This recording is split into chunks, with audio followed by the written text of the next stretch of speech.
my name is Glennie and I'm from the Heartland Lifestyle Center. Today I'll be showing you how you can do a chest fermentation at home. So if you haven't watched our video on how you can make our fermentation, you can click the link below and you will see how. So this chest fermentation we'll be doing today will be mixed with the cold mitten friction, and I'll be explaining to you how exactly you can do that. So this chest fermentation, this treatment, can be used for congestions related to colds or pleurisy or bronchitis, but if you're using this for pleurisy, make sure that you don't do any cold treatments in between. So let's begin. So for this treatment, you'll be needing a bed or any kind of surface the person can rest on. You'll be needing pillows and sheets. You'll be also needing a blanket. You will be needing your fermentations, of course. Make sure you have a whole set of them that are being warmed up.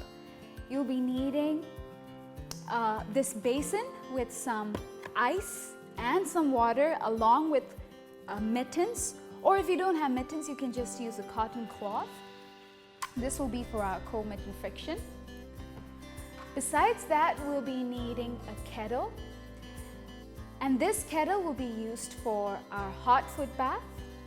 Along with the hot foot bath, we will also be needing a chair to put the hot foot bath on.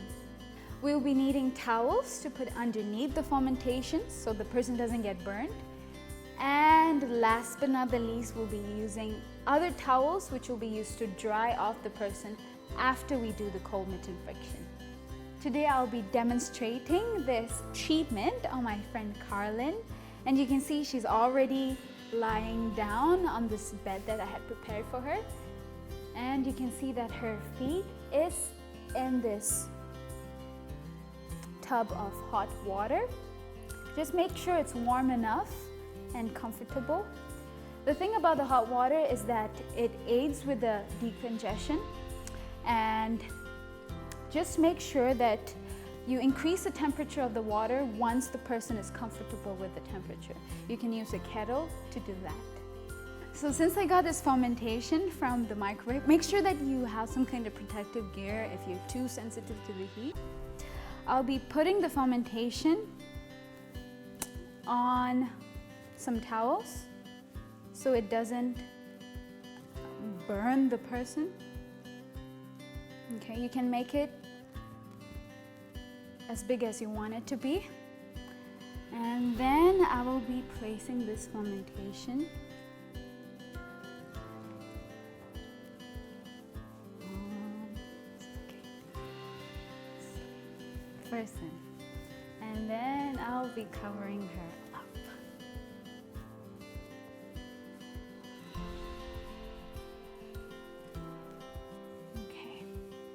So we'll be keeping this fermentation for about 3 to 5 minutes, and once we're done with that, we'll be doing the cold mitten friction. So after the fermentation has lost its heat, maybe it'll take anywhere from 3 to 5 minutes, you can then do the cold mitten friction. So what is a cold mitten friction? A cold mitten friction is an application of cold water along with friction.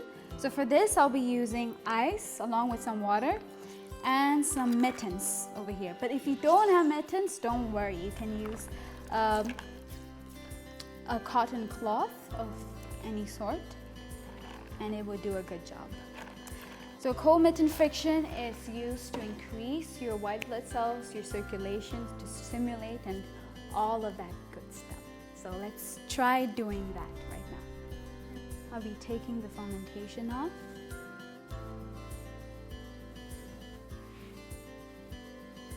Okay. And then I'll be using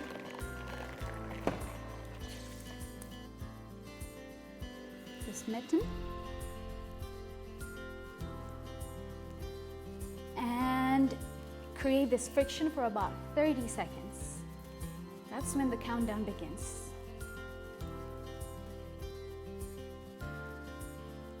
So like I mentioned earlier, cold mitten friction is something that's not recommended for someone who's pleurisy or fluid in the lungs, so be aware of that. Okay. So once you're done, make sure you have a cloth so you can dry them off really well.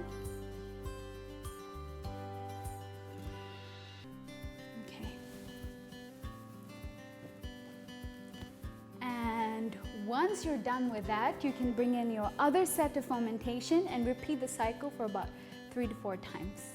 So I just got my second fermentation out of the microwave, so it's nice and hot. I'll be putting this again, and I'll be decreasing the layer of the towel.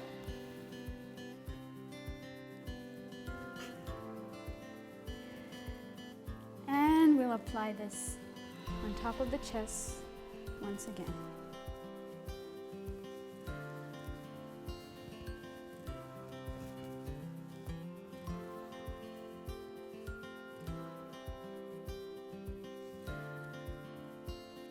So here's a side note, make sure that you check the hot foot bath.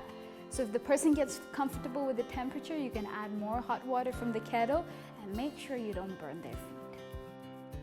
So after a while, you might notice that your friend might start sweating because it does get really hot in here, but that's why you have your tub with cold water. You can use a face cloth so you can keep their head cool and nice.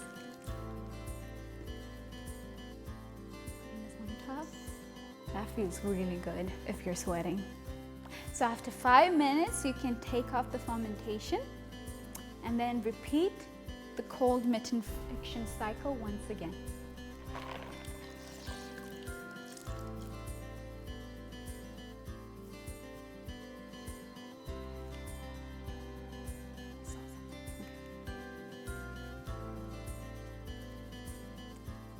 Okay. 30 seconds. Then after these 30 seconds, we'll be wiping them off. And you can repeat the cycle about 3 to 4 times. So after you're done with the treatment, our last step is to pour cold water to the feet.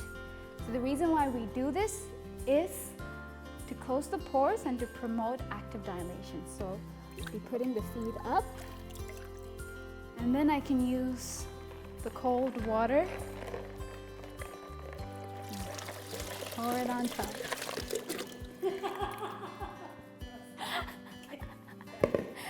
See, it's pretty cold, but you know, it does a good job. And it definitely wakes you up. Yeah.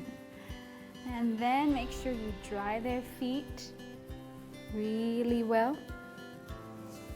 And that's it, you're done with this treatment. After you're done with this, let them rest for about 30 minutes to an hour, and you're all done. Thank you so much for watching, and I hope you learned something from this video, and I hope that you're having a wonderful day.